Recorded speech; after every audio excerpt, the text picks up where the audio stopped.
Johnson, one of our wonderful artists at the Words Art Gallery, and I would like to introduce her to the audience and to ask her a few questions so that you can get to know who she is. So here we are. Yeah, here we are.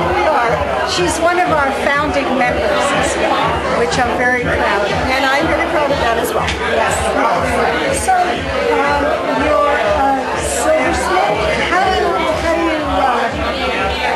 express yourself? I work a lot in sterling silver, copper, and brass, and I do a lot of casting. I do lost wax casting. I create things first out of wax. Like this piece right here, I would create out of wax, and then I would invest it.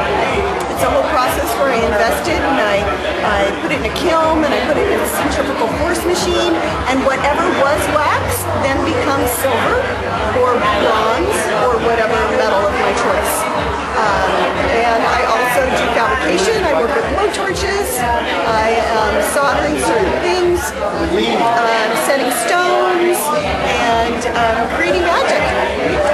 So do you consider yourself, would you call yourself a silversmith? I would consider myself a metalsmith. Metalsmith. A jewelry designer and metalsmith.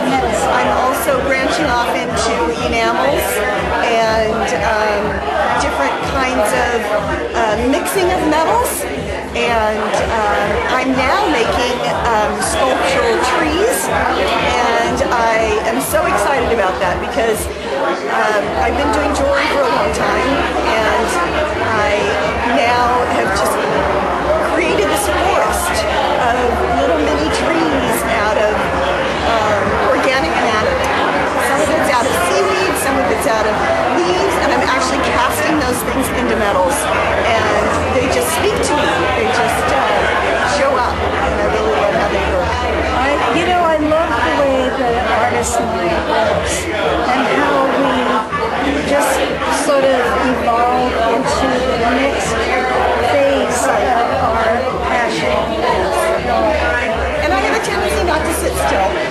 So, I do a certain thing for a little bit of time, and I just have to keep moving. I just want to sometimes, in the same day, I'll work with stones, I work with copper, I work with enameling, and I work with, silver. Just constantly having to just switch it up a little bit.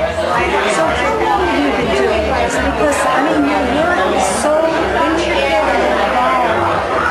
It just would, I would imagine you would have to be to develop these techniques. I started my professional career in photography, so I think that's where I developed my eye. But I've been working with metals for about 10 years. Well, that's a good substantial amount. Where do you see yourself, going in the future? What do you see as a vision for yourself? I would really like to work in bigger sculptures. Now that I've started doing these trees, I really am switched on by things other than jewelry. We all love to adorn ourselves, but there's so many jewelry artists out there, and there's so much jewelry, and it's very competitive. Yeah, and I love organic things. I love Mother Nature. You can tell by my displays, I display with a lot of wood and a lot of, moss, and I'm really excited to explore more of the sculptural realm.